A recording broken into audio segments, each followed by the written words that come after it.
This video is brought to you by Sporlan, quality, integrity, and tradition. We got a call that the wing cooler is too warm. Let's go inside. So this is what I would call like a hybrid freezer. They want to maintain 28 to 32 degrees inside this box, and their complaint is that it says 45 degrees on the outside. But I'm going to be honest with you. When I came in here, it doesn't feel like 45 degrees. But we're still going to go through everything. I have a feeling that thermometer on the outside is not reading accurately, and they really should have a thermometer in here too. So first thing we're going to do is go get a thermometer, figure out what the accurate temperature is in here, and then proceed with caution. Now, even if we find that it's just a bad digital thermometer on the outside, we're still going to big picture this and give them a, look at everything and see what's going on. All right, here's the deal.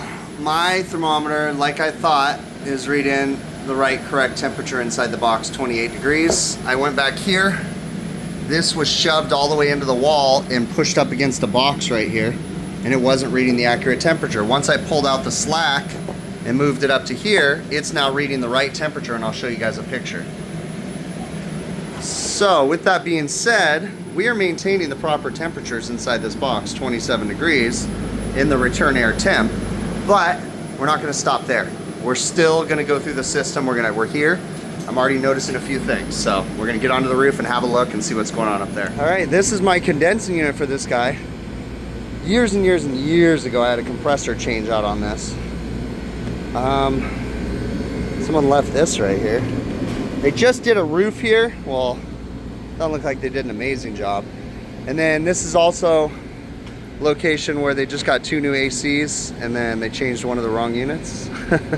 They were only supposed to change this one and then that one over there, and they changed this one and that one and never changed that one. That still has a giant hole in the condenser, but that's a problem for someone else, right? Or me in the summertime. Still kind of funny. Like, we tried to patch the micro channel, but for the heck of us, just to get them going, it wasn't a very good patch. Like, we got it, but it wasn't great. And so it got them through the summer, but still they need a whole new condenser, because one of the condenser fan blades broke and just jammed right into the middle of the micro channel and dumped the charge in the middle of the summer. So we got them going. Like I said, we patched it. Wasn't the greatest. We told them to replace it. It got them through the summer and whatever, but then they had someone else replace them, and yeah, it is what it is. I don't care. But they just came and did a whole repair on this roof and then coated it. Now it's a giant slip fest up here, but it's not the TPO roof. It's just normal asphalt that's painted white. Kind of silly, but regardless, this is my unit right here. Oh, check that out. So one condenser fan motor is running, one is not. You got a bad condenser fan motor. Currently at the moment, the sight glass is flashing. So again, downstairs it looked like it was almost a nuisance call, because all I had to do was move the probe, but big picture stuff. We come up here and we look at everything. So we're gonna get the top off and go through the whole unit and see what's going on with it. All right, compressor is running. It's got a nice cold suction. Again, sight glass is still flashing, which isn't a good sign. This guy does not have any fan cycle controls, so this blade right here is locked up. It's not spinning. Now, yes, that is an energized motor. It is red hot. Yes, I am sticking my finger in there. Again, you gotta be careful. So you can see it's trying to start, but it just doesn't have it. So we got a bad condenser fan motor. I'm gonna talk to the customer about that. I'm gonna highly suggest they let me change them both. This is the location I've talked about a lot, and you pretty much have to change these motors once a year. In fact, I can hear a motor across the roof going bad, which is gonna be the testament to not wearing headphones when you're on the roof. I say this all the time. Unless you need them for hearing protection, don't, because you can hear things across the roof, and I can hear a condenser fan motor. So let's walk over here. I'll see. I think it might have shut off by now, cycled off. I'll wait till it turns back on and we'll go over and look at it. Oh wait, maybe I hear it. Let's go over there. Let's see. Yep, I can hear it. Let's move over here. This roof is so slippery right now. Whew. Look at the filter changers. They put inside air filters in the outdoor air unit. That's just silly.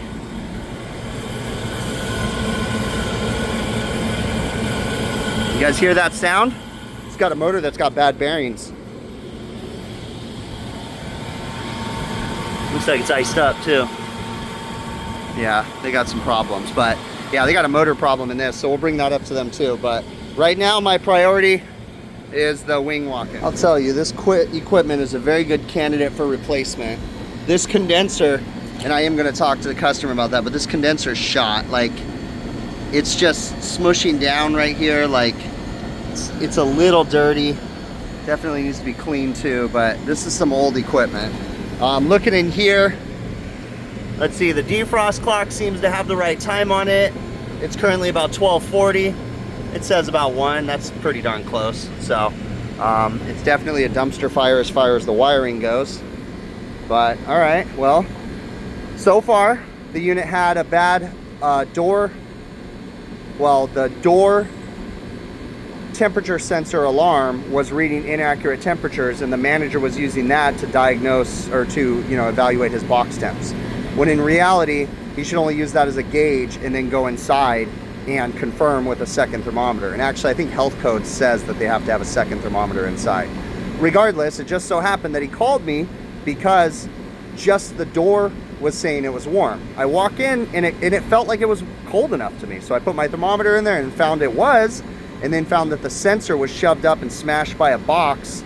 And once I pulled it out and put it up in the air, it's reading the right temps. But big picture stuff, right? So we come up here, we find a condenser fan blade or condenser fan motor that's not working, that's bad, flashing sight glass. So at a minimum, we're gonna change the condenser fan motor. I'll talk him into letting me do the second one to be safe.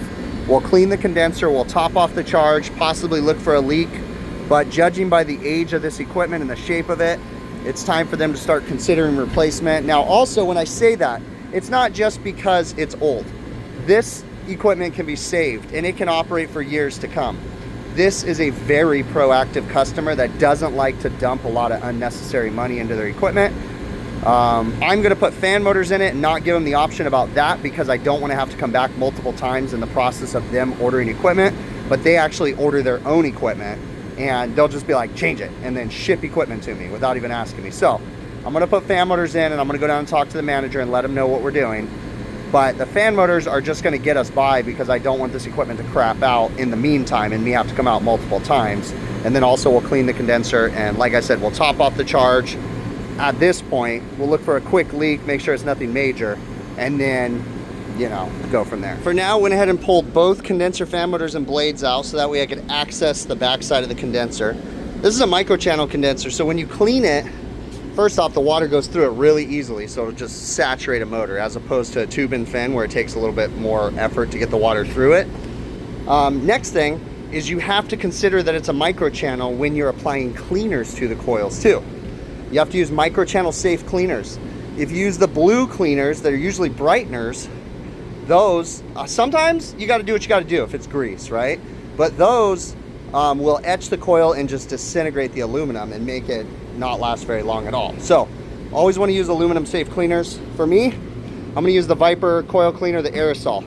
Now normally I say let's grab the yellow HD cleaner or the yellow Venom pack because it's the same thing as this without the aerosol, but I looked at all the other coils and they're not dirty, so this is the only one. I don't think I need to go mix a bottle when I can just use one can and be good. So we're going to rinse from the inside out.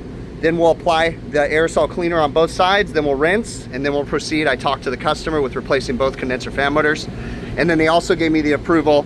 They're gonna put in a work order for that walk-in freezer condenser that's chirping, and we're gonna change both the condenser fan motors on that also. All right, again, in perfect world, you clean from the inside out, and look at what's coming out.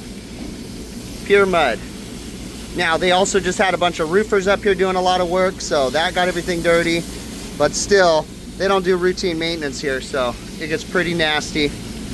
And we're just gonna take our time going through, cleaning it all, and then we'll apply the necessary cleaner and let that work its degreasing magic. But we're gonna get as much out as we can with just regular water first. I guess I also need to be careful because that water was going right into that roof vent right there, which is kind of a silly location, but oh well. All right, so we're just gonna spray some from both sides, get it in there, let it sit. Again, aluminum safe, so it's not gonna hurt a single thing. Just let it penetrate all in there. And again, the magic with this is to let it sit, 5-6 minutes, let it start breaking down some of the dirts and the greases and stuff. And then, like I said, I'll apply it from the inside out too, just to be 100% sure, and then we'll rinse. It always surprises me because no matter which side you spray it from, it pulls dirt out. So when I sprayed it from this side, it's pulling the dirt out. It's crazy because it's kind of counterintuitive. You think it's gonna push the dirt out, but now this side's a little bit cleaner because that motor's been bad for a long time. And this side, and that's a perfect example, this side has been running its heart away because it's cool outside and it's, you know, winter time essentially, because it's February. You know, it doesn't need that much, so it basically is essentially defeating the purpose of the head pressure control valve, because it's artificially raising the head pressure by turning off one condenser fan motor, but it's because it was bad, right? So we're gonna let this sit for a minute longer and then we'll give it a good rinse. So let's discuss head pressure. What's the importance of head pressure? Well, head pressure, you don't want it to be too high, but you also don't want it to be too low. In situations like this, we will use a head pressure control valve, that valve right there, to artificially, I guess not even artificially is the right word, but to raise the head pressure, and it's really there just to maintain a certain pressure differential across the thermostatic expansion valve. This system needs a certain pressure differential for the thermostatic expansion valve to properly work, and without that pressure differential, the expansion valve itself will still feed, but it can lose control and kind of erratically feed. And like I said, you don't want the head pressure too high, but you don't want it too low. So there's actually a small window, and most of the expansion valves are sized assuming it's going to have a certain liquid pressure or liquid temperature. And with that being said, if it's too low and we're not, you know, we're running way too low at head pressure, then we theoretically could lose control of our expansion valve, and that can cause some issues. So this guy's looking pretty good. Again, it doesn't have to be shiny clean, but you can kind of see how it's like kind of getting damaged a little bit right there. That's probably from the roofer scraping some stuff too, but it's kind of weak. It's kind of hard to explain, but I can tell that the condenser's a little weak, but we're gonna do our best. I'll give it one more rinse, and then I'm gonna rinse out the condensing unit area down there. That's another cool use of this stuff I'll show you, is just spray down everything that, you know, and it'll help to degrease a little bit more. Just carefully kind of spray everything down with the aerosol cleaner, and then you can rinse it all off. It's not gonna be perfect, and I did the same thing with the condenser fan motors because I'm changing them both. It's not gonna hurt. Just go to town. Give them a quick little rinse. I sprayed them down. They're not gonna be perfect, but I don't care about these motors because I got 2 new motors right there, right? So make your life easy, try to make it a little cleaner, and then we'll get this guy rinsed out too. And you can see I'm careful the way I'm spraying, but I mean, you know, quickly get the pressure control wet. I'm controlling it, obviously, you know, you're taking a risk, but I'm not gonna scrub or anything, but just giving it a quick little rinse, and then just make it a little bit cleaner in here for the next guy and for yourself, right? You know, when I say that, make it easier for the next guy, selfishly, I hope the next guy is myself. But if it's not, and it is someone else, at least they don't have any bad stuff to say about me, or at least it won't be the cleanliness. I'm sure there's lots of bad things to say about me, if you know what I mean. Before you put your hose away, clean the area you're working in. That way you're not laying in dirt next time, right? And then also when you wash a coil, that dirt comes off the coil, it dries, and then it gets sucked right back up onto the condenser. So carefully, just clean the area, and then it's a little bit cleaner for me when I have to lay down and change all the motors and everything. And you can see all the stuff that I just washed out of that coil is all running that way now. Went ahead and just very carefully took the steel bristle brush, some of the Viper cleaner, used the rest of it. Got them kind of cleaned up. They're not absolutely perfect, but they're better than they were. They had so much dirt that dirt theoretically could have been adding to weight, which theoretically could have created more issues with the bearings and the motors. So, but in all reality here, they just go through motors every year because of all the sand. It's just kind of silly. But yeah, they turned out pretty darn good. A little bit of stuff here and there, but again, it doesn't have to be perfect. Another thing to think about too is sometimes when you're cleaning them, you can bend them. So that's why you got to be a little careful not to scrub too hard. The slightest bit throws these things out of balance, and that also causes bearing issues. So.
right, I know, everybody is gonna come up here, and when they come to work on this, they're gonna cut their femoral artery and they're gonna die because I didn't use a flush cut. I'm being sarcastic because you'd be amazed at the amount of criticism I get because I don't use flush cuts to cut my zip ties. It's just another thing I don't need in my tool bag. Just be careful when you're around zip ties, that's it. All right, it's not ideal. It doesn't look perfect, but it's functional. It's not gonna rub out. Nothing's gonna touch. We're ready to go. Should be spinning the right direction. Fan blades are where they're supposed to be. I should theoretically be able to turn this on and nothing should blow up. 1, 2, 3. Please don't blow up. And what do you know? So we're gonna let it run for a few minutes, and then we're gonna see, we're pulling water off the condenser right now. That's okay. I forgot to blow that thing out, but it's all right. We're gonna let it run for a bit, and then we're gonna test current on the motors. And the other thing too is once we get this thing running, we may find that we actually don't have an issue with the sight glass. So we'll see. We needed both Kniche fan motors moving air properly for it to, you know, let us know whether or not we had a clear sight glass or not. So we'll give it some time and see what happens. All right, my sight glass is not clearing up. So we'll give it a few more minutes, but let's talk about the wiring schematic on this. So we used a 208 volt motor. You can wire it for 230. Orange and black get wire nutted together. Yellow gets capped off. Brown and white, and then brown go to the cap. And then white and purple are your line 1 and line 2. So white and purple are both going into a triple Wago with power from these two guys right here powering them. And then everything else is capped off accordingly, like they want us to. We're grounded. Everything looks good. So let it run for a few more minutes, and I'm gonna go get some gauges, go look at the coil. I didn't see any ice in there, but I'm gonna open up the expansion valve section just to make sure, because we don't wanna add gas until we know there's no ice on the expansion valve or anything. But yeah, I think we're probably gonna have to add some gas to this guy, clear up that sight glass, and then go from there. All right, now at this point, the head pressure control valve, I believe, is gonna bypass at 180. Let's see, without getting my hand in here. Yeah, it's currently starting to bypass because the liquid drain coming out the bottom of the condenser is cool, and you've got discharge gas here. Now, I don't know, it may or may not be bypassing, it's right there. But bottom line, we need extra refrigerant, the flooded charge, for the head pressure control valve when it bypasses for it to work properly. So we need to add some gas into this guy. And like I said, we're definitely gonna do a leak search on it too, but we're gonna get gas and get it running. Suction pressure is a little bit low, so I'm gonna go down and look at that TXV. Head pressure's, I don't know. Let's see, outdoor air 70. I mean, 12-degree temperature rise, or TD, across the condenser. That's a little on the low side, but microchannels are pretty efficient, but we, again, are still a little undercharged. So let's go down and look at that TXV real quick and grab some refrigerant. Get here in the coil, and I'm looking for signs of maybe the strainer being plugged or anything, weird frosting patterns. We're not seeing any of that, so I think we're okay. And what we're gonna do is we're going to go ahead and proceed with topping off the charge. Doesn't look like anybody's really messed with the control either, so yeah, we'll watch this thing a little bit longer and top off the charge on it. Let's look in here. There might be something as far as oil up in here, but it's not going to be anything we're going to fix because this coil, like I said, is trashed. This whole setup's all old and antiquated, and the customer isn't going to want it. It's a little dusty. I wouldn't say it's plugged or anything. Pretty confident it's letting air move through, but it could use a good cleaning. But the whole bottom of the coil is completely corroded too, so it's just time. So like I said, we'll top off the charge real quick. There's a lot of things we need to consider. I'm, you know, using my judgment based on past experience, assuming that the strainer's not plugged up. I'm really the only person working on this equipment. I'm not seeing any signs that the strainer can be plugged up. Definitely, if you're not confident, put your gauges on there, check superheat, see how the valve's working. Same thing up here. I did a quick temp check across the dryer with my hands. Now, if you can't feel it, if you don't feel confident, do a temperature check with a clamp, right? We've got a flashing sight glass. We're above the bypass pressure of 180 PSI. I'm gonna go ahead and add some 404 to the system. I've already purged everything, and we're paying attention on the scale. We're looking for a clear sight glass, and then once it clears, I don't think it's gonna take much, we gotta add the flooded charge, which on a micro channel is very minimal, and I'll look it up real quick. We have cleared our sight glass. Big Sporlan seat, all nice and clear. We are above the bypass pressure of the head pressure control valve, which is 180 PSI. It's not bypassing. I downloaded the manual. The manual says 2 pounds flooded charge. So 2 extra pounds of refrigerant is what we need to add to the system after we've cleared the sight glass. We're currently at about 1.2, so we'll add a little more refrigerant and then hopefully be done with this guy and then talk to the customer about a leak search.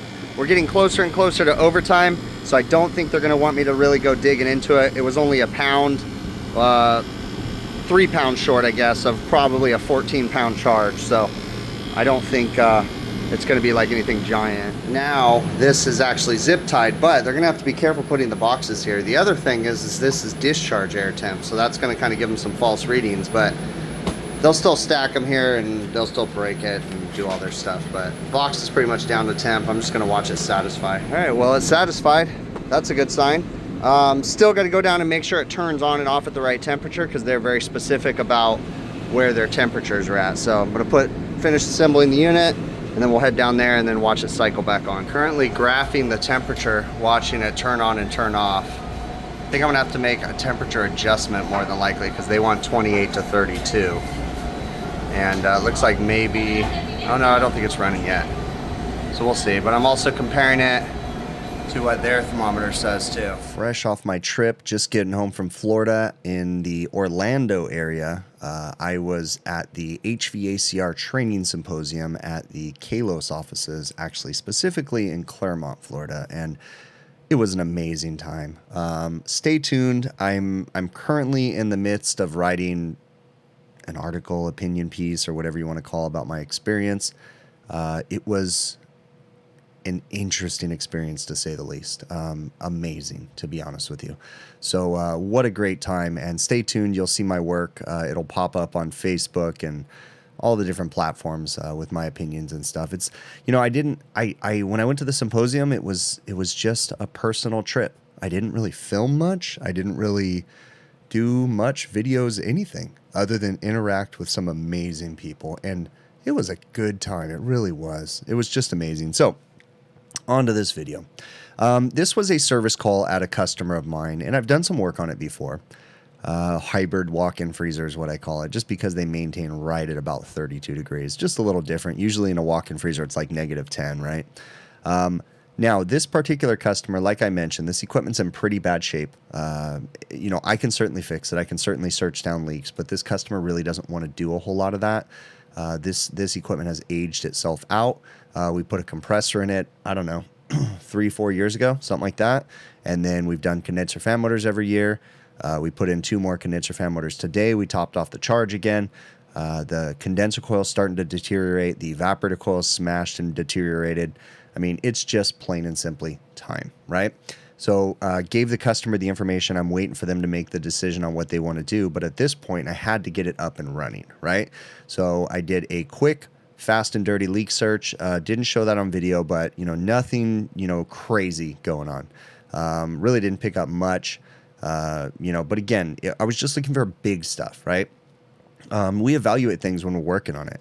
I noticed that, you know, it only took 3 pounds of gas, a pound to clear the sight glass, and then the extra 2 pounds for the flooded charge. And, you know, that really wasn't that bad considering how much gas. Now, I did mention that it potentially took about 14 pounds, not for this condensing unit. The next size up that has the bigger receivers, like a 14-pound receiver, I think this one's a 9-pound receiver, if I remember right.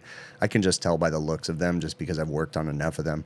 But still, I'm not too concerned about that. We got the unit up and running, but the initial call was the customer said it was not maintaining the right temperatures, and he was looking simply at the door thermometer / alarm unit, right?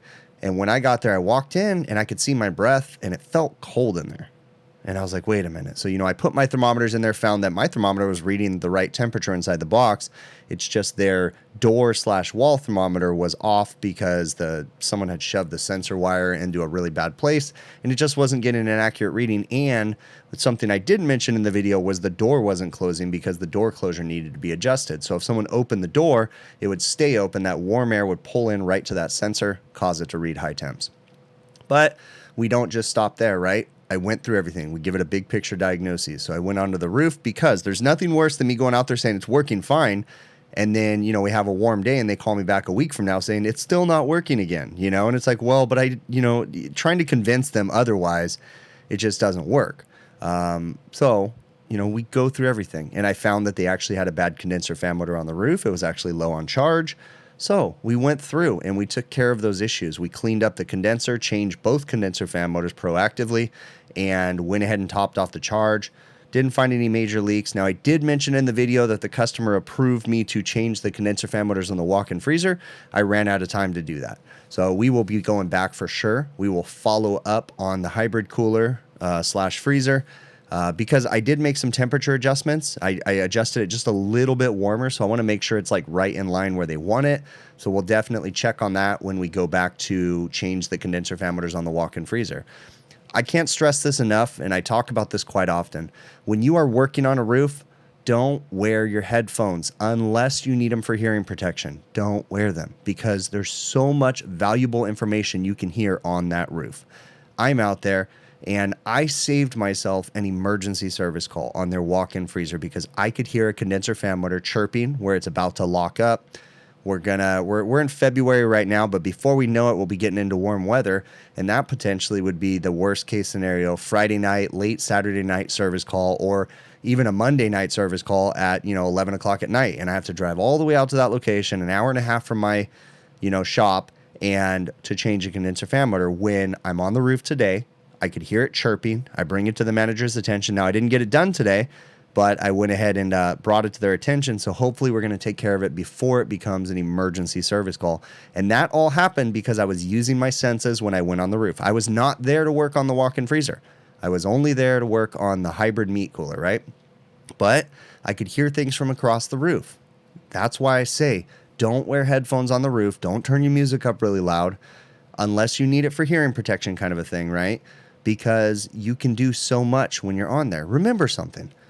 I think people get caught up in this idea that they're owed something. When you're on the roof, when you're working, you're working. You're not there to put your headphones on and, listen to whatever while you're not paying attention to your surroundings. You got to think. You will make yourself look like that much better of a technician to your company if while on the roof you mention, hey, I could hear a fan motor going out. Or, hey, I found this and I found this and I brought it to the manager's attention. And then potentially you generate more work ethically for your company and you keep other people busy or yourself busy. Remember, people tend to get caught up in this idea that you need to try to steal time or, come on, like for real. If you don't like your job, move on to something different. If you do like your job, do it correctly. And do it, with passion. Be up on the roof and find things for your company. That will make you a better technician. That will make you more valuable to your company, and that will make you more valuable to the customer. Hey, I was on your roof. I noticed I could hear this. I know I'm not here to work on it, but that potentially could be an emergency service call later. Would you like to put in a service call now? We may or may not get to it today. That's what I told them. And, they did. And it's like, okay, there we go. We're preventing, hopefully, an emergency service call, and we're trying to get ahead of the game before it becomes a 911 emergency. Forbid the health department walks in that one particular day where they don't do temp checks and the walk-in freezer is at 40 degrees, and it's all because a condenser fan motor that you could have found when you were there previously. There's a lot of push out there in the industry to try to steal time from your company, to try to do whatever you can to milk the clock. That's not doing anybody a service, but making you an extra dollar today, but it's not going to make you an extra dollar tomorrow. What's going to make you an extra dollar tomorrow is you being valuable to your company, you being valuable to the customer, okay? I'm going to end my rant right here. I really appreciate you making it to the end of the video. If you haven't already, please consider subscribing to my YouTube channel. Couple different ways to support the channel if you're interested in doing so, okay? The easiest way is watch the videos from beginning to end. That really is the easiest way. If you want to go to truetech.tools.com and you find some tools that you like, you can use my offer code BIGPICTURE. That's one word, BIG PICTURE. And if you use my offer code, On majority of the items on the website, you'll get an 8% discount. And when you do that, I get a small commission. So that's another great way to help support the channel. You can also support my channel via Patreon, PayPal, and YouTube channel memberships, of which there's links in the show notes of this video right now. And last but not least, you can go to my website, hvacrvideos.com, and we have merchandise available. Right now, we currently are trying to clear out the zip-up hoodie sweatshirts that I have on there. So we basically are just liquidating them. We dropped the price from in the 40s all the way down to $25. That's essentially probably not even covering my costs on the sweaters, but I'm just trying to clear them out because my wife wants her garage back. So we dropped the price with shipping included in the United States to $25. Help support the channel. Grab a zip-up hoodie. They really are nice hoodies. But there's also hats, beanies, sweatshirts, stickers, all that good stuff available on the website. So thank you so very much. I really do appreciate you, and we will catch you on the next one.